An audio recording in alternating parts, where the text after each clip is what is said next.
Oui, merci. On a déjà eu le débat, mais quand même, Oui, j'espère qu'ici, il sera plus productif. On l'a déjà eu. Voilà. Non, Pour mais, d'autres équipements, hein, enfin les équipements de la ville, voilà, mais mais qui sont gérés par le même prestataire. sur ce prestataire, sur le premier axe que vous venez de développer, revoir les tarifs, on vous fait confiance pour Merci. effectivement nous dire que c'est ce qui se pratique ailleurs et que c'est ce qu'il faut faire.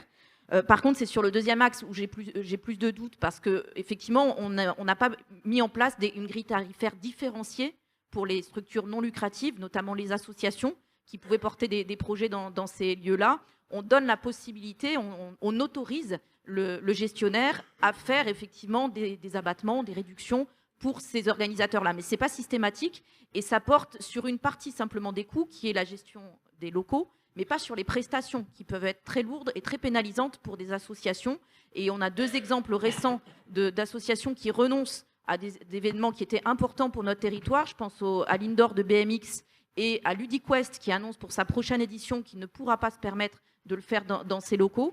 Donc pour ces raisons, nous, on vous invite, si possible, à renégocier dans le cadre d'un futur avenant avec le délégataire des tarifs différenciés pour les associations pour plus réaffirmer notre volonté que les organismes à but non lucratif de notre territoire, pas ceux qu'on veut faire venir, mais ceux qui animent la vie locale, puissent avoir accès à ces lieux qui sont d'abord des bâtiments publics. Et puis, en attendant que ce prochain avenant dans ces formes-là puisse exister, nous nous abstiendrons sur celui qui nous est présenté aujourd'hui.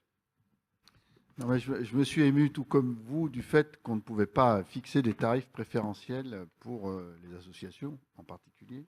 Et les services juridiques m'ont répondu qu'on n'avait pas le droit de faire cela, qu'on pouvait autoriser des remises commerciales, mais qu'on ne pouvait pas fausser en quelque sorte la concurrence en définissant des tarifs préférentiels pour des partenaires locaux. C'est la réponse juridique que j'ai eue. Bon, il pourra y avoir d'autres avenants à l'avenir, mais je ne pense pas qu'on puisse aller dans ce sens-là.